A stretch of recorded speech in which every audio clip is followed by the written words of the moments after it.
Dit is Arjen. Hij is 18 jaar oud, bent in Zeist-Birrum, had op de pro-school Comenius zitten in Ljouwert en is nu meubelmaker bij Empatec in Friendship.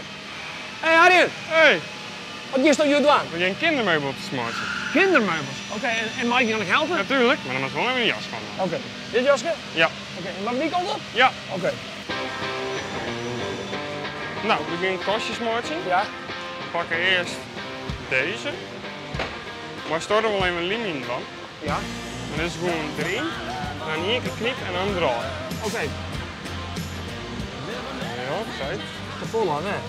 Maar get nog. Arjen, wij staan hier bij Empatec, de werkerstoel, maar wat voor werk doe je? Ik ben meubelmaker. En wat voor meubels maken je? Nou, kasten, kindermeubels. Heel veel verschillende dingen? Ja, elke dag is wel haast wel roze. Soms 2 dagen hetzelfde. Nou, dan pakken we deze Ja. en deze. Ja.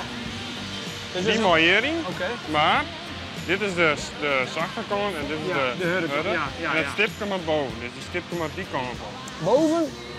Ja, dan hebben we een hamer. En wat maakt het in werk zo leuk eigenlijk? Nou, ik vind hout heel leuk. Ja. Ik vind het in de kost zetten heel leuk. En ik weet waar het terecht komt. En wat maakt het daar nou zo geschikt voor dit werk? Nou, ik ben wel heel handig. Ik hou wel van een beetje precisie. Als we een tik aan jou. Pakken we nou die. Ja, maar ik wil Limi. Ja. Duidelijk verhaal.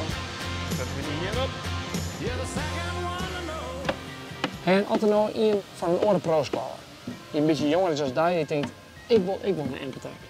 Wat voor tip had je dan voor die jongens en vankers? Zo eerst maar de coach overleggen. Ja? De coach kan je dan helpen met wat bellingen en het daar. Ja. En dan soms je stage kunnen regelen met die. Dus met België, maar de coach, van een stageplak bij Empatec. Ja. En dan kan het samenwerken dat zo'n collega van jij werkt. Ja.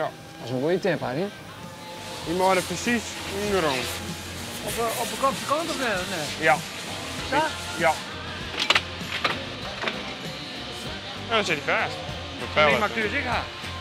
Ja. Hij wordt zo. Ja. En dan komt er in je kleur. Nee. Mooi. En bist u Grutskast die Empatec werkers? Ja, tuurlijk. Ik werk bij de grootste meubelfabriek van Friesland.